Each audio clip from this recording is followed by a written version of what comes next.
Salut les amis, mon nom est Cheikh Traoré, je suis étudiant et je crée du contenu sur les réseaux sociaux. Alors, j'aimerais commencer cette vidéo-là par souhaiter bonne chance et beaucoup de courage à tous mes petits frères et parfois même mes grands frères qui vont rentrer en période d'examen, donc le baccalauréat, qui est vraiment la porte d'entrée pour les études supérieures, mais aussi pour se frayer des opportunités et pour avoir éventuellement une vie meilleure demain lorsqu'on en fait bon usage.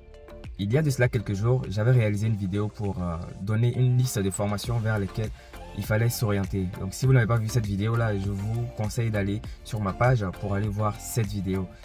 Je disais qu'il était hyper important d'être stratège justement dans le choix d'orientation, car l'objectif n'était pas de faire des études supérieures pour les faire, mais l'objectif c'était de faire des études supérieures stratégiques. Et ça, je vais insister sur la stratégie car je pense qu'elle est super importante. Il y a des métiers comme la comptabilité où les experts annoncent que ce métier-là va disparaître à l'horizon 2050. Bon, ce n'est pas vrai, c'est un abus de langage. Le métier de la comptabilité, le comptable ne va pas disparaître. Mais aujourd'hui, avec le développement de beaucoup d'outils par Microsoft, Oracle et même d'autres éditeurs de logiciels, le nombre de comptables va drastiquement baisser.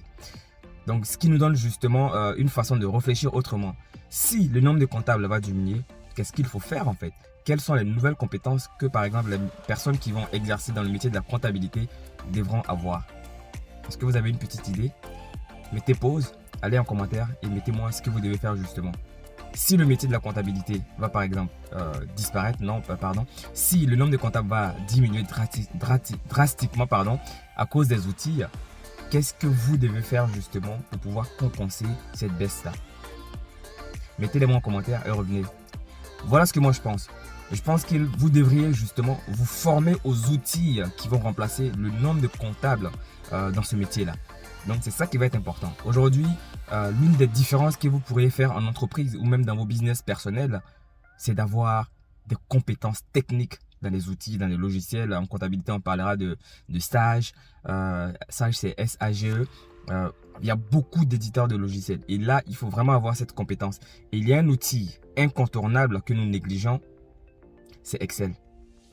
Vous ne pouvez pas terminer une formation de Bac+3 ou Bac+5 sans avoir une expertise dans l'utilisation des outils Excel.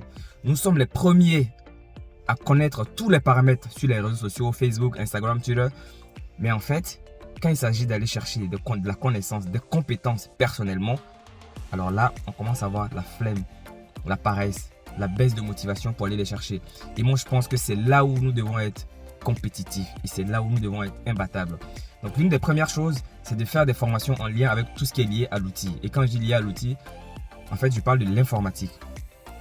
Choisissez des métiers en lien avec l'informatique. L'informatique, c'est super important. Pourquoi je dis ça? Parce que ici, par exemple, en France, on voit, disons même en Europe, on voit la différence justement dans ce domaine-là. C'est un domaine qui est en pleine évolution et donc tout reste à faire. Des spécialistes disent même qu'en fait à l'horizon 2050, la plupart des métiers qui existent aujourd'hui en informatique n'ont même pas été créés encore. Donc il y aura plus de métiers à l'horizon 2050 dans l'informatique qu'il y en a déjà. Et donc voilà, ce qui vous donne déjà une piste pour pouvoir vous orienter. Soyez stratège sur le choix de vos orientations. Le métier en lien avec l'informatique reste quand même mon choix numéro 1. Ce n'est pas ce que je fais, mais je me forme à côté moi-même de façon autodidacte pour apprendre au moins les rudiments de la programmation et de tout ce qui va avec. Donc l'informatique, ça c'est vraiment la chose que je vais vous conseiller comme choix d'orientation. Et dans l'informatique, il y a beaucoup de choses. L'informatique, ce n'est pas aller sur les réseaux sociaux, flirter sur Google ou quoi que ce soit. Non. Quand je parle d'informatique, justement, je parle du développement web, par exemple. Donc, vous allez apprendre des langages de programmation pour pouvoir développer des applications, pour pouvoir développer des sites internet, pour pouvoir développer des robots, pour pouvoir développer plein de choses. Aujourd'hui, tout ce qui est mécanique est lié à l'informatique. Parce que ce sont des programmes, ce sont des algorithmes qui sont derrière ça de façon en back office. Et après, le front office, ça, c'est ce que nous, on voit. Donc, tout est mécanisé, donc informatisé forcément. Aujourd'hui, en informatique, on parle de Big Data. Donc, voilà, si vous ne connaissez pas le Big Data, allez sur Google, vous tapez Big Data, vous allez voir ce que c'est. On parle d'IA, intelligence artificielle. Voilà, c'est beaucoup plein de choses comme ça qu'on peut apprendre dans le domaine de l'informatique. Mais la base, justement, c'est d'apprendre des langages de programmation. Et donc moi je pense que l'informatique c'est une aubaine justement pour les futurs bacheliers, pour mes futurs petits frères, pardon, voilà, qui en tout cas ne savent pas exactement ce qu'ils veulent faire, mais qui sont en train de réfléchir à leur choix d'orientation. Donc allez vers les métiers de l'informatique, je pense quand même qu'il y a du boulot et il y a beaucoup d'argent à se faire là-bas. Le deuxième choix que moi je vais vous conseiller, et c'est ce que moi je fais en ce moment, ce sont les formations en lien avec la finance. Et quand je dis la finance, il faut être stratège dans le domaine de la finance. Dans la finance aujourd'hui, on a les métiers de la banque qui commencent à s'exploser, qui commencent à changer en fait. Le métier de la banque est en train de changer. On parlera de tout ce qui est LBO. LBO c'est Leverage Buyout. On parlera de IPO. Voilà. On parlera d'évaluation d'entreprise. On parlera de financement d'entreprise. En fait, il y a beaucoup de métiers justement qui sont en lien avec la banque, mais en fait avec la finance. C'est pas que de la banque. Là, je parle vraiment de banque-finance. Et donc, le métier de la finance, c'est un métier vers lequel il y a beaucoup d'opportunités. Et donc, allez vers ces formations-là. Donc, en numéro 1, vous pouvez faire les métiers en lien avec l'informatique. Et en numéro 2, les métiers en lien avec la finance. Donc voilà, ce sont ces deux choix-là que moi je peux vous donner en tout cas pour l'instant. Peut-être que dans d'autres vidéos, on va essayer d'en parler au fur et à mesure pour les choix des formations. Mais bon, le but n'est pas d'en donner toute une liste, mais le but c'est de donner ce que moi-même je maîtrise et que je connais bien.